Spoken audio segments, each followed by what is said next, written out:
Bonjour Olivier. Assalamu alaikum. Alaykoum salam, merci d'être avec nous aujourd'hui pour cet entretien. Moi, je sors de la projection de votre film, donc je suis encore vraiment dedans et vraiment c'est un film qui m'a bouleversée, qui m'a énormément touchée. J'ai vraiment vu ça comme une traversée, un souffle. J'ai oublié que j'étais face à un film, vraiment. Et ce qui me revient en tête, au-delà des personnages, au-delà du jeu d'acteur, au-delà de la lumière, la façon dont vous filmez aussi la nature, c'est l'omniprésence du chemin. En fait, on se rend compte que le chemin, finalement, la route, est un personnage à part entière et c'est même elle peut-être qui donne le ton du film. Mais toute la vie, c'est un sirat al-mustaqim. Enfin, c'est bon, il y a un peu plus de virages, Oui. pas toujours droit. Et c'est un djihad nafsi, la vie. C'est une guerre avec toi-même, c'est un contrôle de toi-même. Donc oui, sirat, c'est un chemin physique, mais aussi spirituel et métaphysique. Non, c'est un film... pour moi, le cinéma, la salle de cinéma, c'est pas un lieu pour entertainment, c'est un lieu pour travailler. D'accord, oui. C'est une mosquée. C'est une mosquée, c'est un temple, c'est un lieu où la société se transforme. C'est le cinéma en fait comme prière. Effectivement, donc voilà, le cinéma doit transformer, doit te faire, pam, regarder à l'intérieur. C'est quelque chose qu'on fait jamais, on est très distrait. Donc Sirat, c'est pour ça que c'est dur, parce qu'il te fait expérimenter ta mort. Exactement. Et ce qui Oui, est oui. vraiment capital dans notre culture. Pour mieux renaître. Effectivement, il faut mourir avant de mourir. Exactement.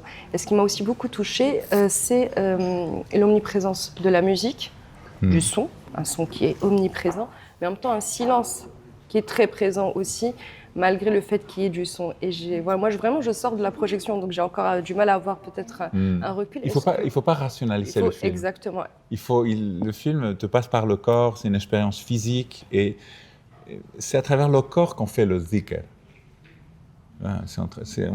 On se rappelle, et la musique, c'est un zikr. Et le silence, c'est un zikr.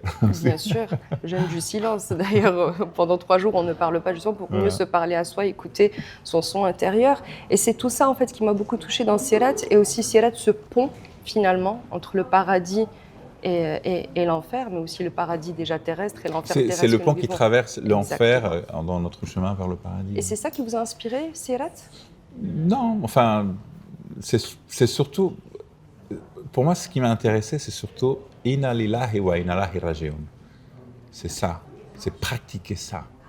C'est vraiment, à travers la foi, comprendre que la vie ne te donne pas ce que tu veux, la vie te donne ce que tu en as besoin, et que la mort est une porte pour l'éternité.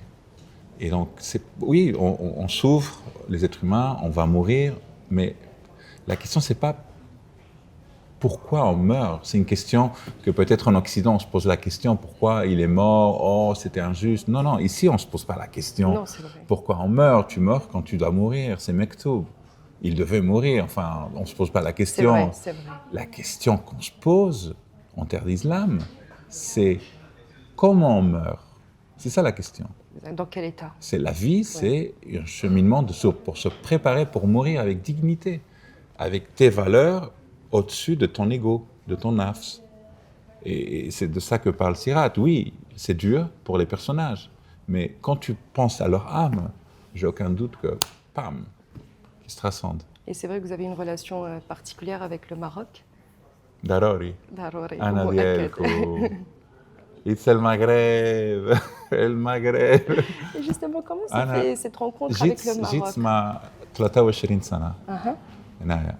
كريت في اسبانيا في بلاد ديالي وما عرفتش كان خاوي الداخل في اوروبا. اوكي. كان عايش في لندن في انجلترا Il y avait un vide.